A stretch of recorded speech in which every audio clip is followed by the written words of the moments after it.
Hello everyone. तो आज हम पढ़ने वाले हैं शिक्षा का अर्थ, उसकी परिभाषाएं और विशेषताएं। तो चलिए वीडियो स्टार्ट करते हैं। शिक्षा का अर्थ।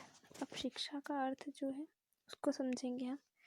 तो शिक्षा शब्द जो है वो संस्कृत की शिक्ष धातु में अप्रत्यय लगाने से बनता है, और जो शिक्ष धातु होती है उसका अर्थ होता है सीखना या सिखाना, और पूरा शिक्षा जो अ लगा के शिक्षा बन जाता है उसका अर्थ होता है सीखने सिखाने की प्रक्रिया।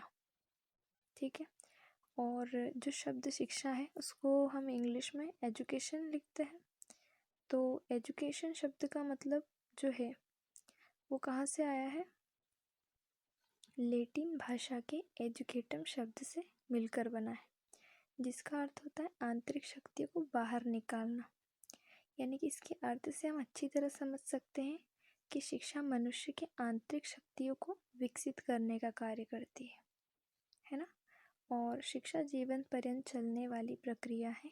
शिक्षा के द्वारा छात्रों का सांस्कृतिक, आर्थिक, राजनीतिक एवं सामाजिक विकास किया जाता है। हाँ, तो मतलब शिक्षा के द्वारा ये सब विकास होते हैं, यानी संपूर्ण विकास होता है।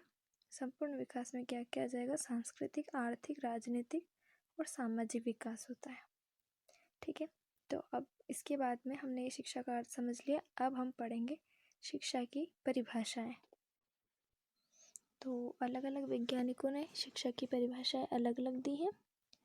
जैसे सुकरात जो है, उन्होंने शिक्षा का अर्थ संसार के उन सर्वमान्य विचारों को प्रकाश में लाना है जो व्यक्तियों के मस्तिष्क में स्वभावतः निहित होते हैं। यानी सुकरात का कहना है कि जो शिक्षा है उसका अर्थ क्या होगा? जो संसार में जो भी व्यक्ति हैं उनके मस्तिष्क में जो भी विचार होते हैं वही उनको प्रकाश में लाना ही क्या है? शिक्षा है। दूसरी डेफिनेशन जो है वो प्लेटो ने दी है। प्लेटो ने कहा है शिक्षा एक शारीरिक, मानसिक और बौद्धिक विकास की प्रक्रिया है। ठीक है। अरस्तु ने कहा है स्वस्थ शरीर में स्वस्थ मन की रचना ही शिक्षा है। ओके। फिर फ्रोबेल ने क्या कहा है? शिक्षा वह प्रक्रिया है जिसके द्वारा बालक की जन्मजात शक्तियाँ बाहर प्रकट होती है ना। तो हम फ्रोबेल की डेफिनेशन याद करने के लिए एक ट्रिक भी बना सकते हैं। जैसे फ्रोबेल में क्या है? बेल शब्द आ रहा है, जिससे हम क्या करते हैं? जैसे बेल बजाते हैं तो बच्चे बाहर आते हैं। तो इससे हम याद कर सकते हैं कि इससे बालक की जन्मजात शक्तियाँ जो है वो बाहर आती है। क्या? शिक्षा वह प्रक्रिया है जिसके द्वारा बालक की जन्मजात शक्तियाँ बाहर प्रकट होती है। फिर पेस्टोलॉजी ने क्या दिया है डेफिनेशन? शिक्षा मनुष्य की जन्मजात शक्तियों का स्वाभाविक, सामंजस्यपूर्ण तथा प्रगतिशील विकास है ना। फिर स्वामी विवेकानंद ने कहा है शिक्षा मानव के अंतर में निहित देवी भाव की अभिव्यक्ति है। और रविंद्रनाथ टैगोर जी ने कहा है उच्चतम शिक्षा वह है जो केवल सूचना ही नहीं देती वरन हमारे जीवन को प्रत्येक अस्तित्व में अनुकूल बनाती है। तो ये रविंद्रनाथ टैगोर का कथन है। फिर महात्मा गांधी ने शिक्षा के बारे में कहा है शिक्षा से मेरा तात्पर्य बालक एवं मनुष्य के शरीर, मस्तिष्क एवं आत्मा के सर्वोत्तम अंश का प्रकटीकरण है। ठीक है। तो ये सब क्या है? डेफिनेशन जो अलग अलग शिक्षा शास्त्रियों ने दी है। अब हम इसकी परिभाषाएं देखते हैं। तो शिक्षा की पहली परिभाषा क्या है? शिक्षा व्यक्ति की अंतर्निहित शक्तियों को अभिव्यक्त करने की एक प्रक्रिया है जो जन्म से लेकर मृत्यु तक लगातार चलती है। शिक्षा क्या है? जन्म से लेकर मृत्यु तक लगातार चलती रहती है और एक ऐसी प्रक्रिया है अंतर्निहित शक्तियों की अभिव्यक्ति की प्रक्रिया।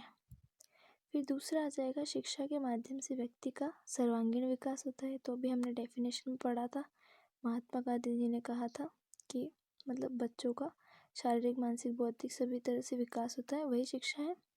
तो ये सर्वांगीण विकास वाला पॉइंट हो गया। फिर तीसरा पॉइंट यह समूह में परिवर्तन लाने का सशक्त अभिकरण है। अभी समूह में परिवर्तन कैसे लाती है? तो आप देखते हैं कि पढ़े लिखे लोगों का समूह अलग ही दिखाई देता है तो क्या ये समूह में परिवर्तन लाने का कार्य करती है। फिर चौथा पॉइंट है, शिक्षा विकास की वह प्रक्रिया है जिस पर व्यक्ति के बौद्धिक विकास का पूर्ण उत्तरदायित्व होता है। यानी कि शिक्षा जो है उसके ऊपर एक दायित्व होता है कि वो व्यक्ति का बौद्धिक विकास पूर्ण करेगी। फिर पांचवा पॉइंट है, शिक्षा एक गतिशील प्रक्रिया है जो लगातार चलती रहती है, इसलिए गतिशील प्रक्रिया है। जन्म से लेकर मृत्यु तक चलती रहती है शिक्षा। छठा पॉइंट है, शिक्षा द्वारा ही मानव की शारीरिक, मानसिक, सामूहिक तथा आध्यात्मिक उन्नति का पथ प्रशस्त होता है। मतलब शिक्षा के द्वारा क्या होता है, मानव का शारीरिक, मानसिक, सामूहिक और आध्यात्मिक उन्नति होती है। फिर सातवां पॉइंट है, शिक्षा एक उद्देश्यपूर्ण प्रक्रिया है। ठीक है, शिक्षा का एक उद्देश्य होता है कि बालक को रोजगार प्रदान करना, इसलिए शिक्षा एक उद्देश्यपूर्ण प्रक्रिया है। फिर जो है आठवां पॉइंट जो है वो जॉन डेवी के अनुसार है कि शिक्षा एक त्रिमुखी प्रक्रिया है जिसके प्रमुख 3 पक्ष कौन कौन से, बालक यानी कि शिक्षार्थी, शिक्षण और पाठ्यक्रम। तो ये थी हमारी शिक्षा की विशेषताएं। तो आज के लिए बस इतना ही। वीडियो अच्छा लगे तो वीडियो को शेयर कीजिएगा, लाइक कीजिएगा। धन्यवाद।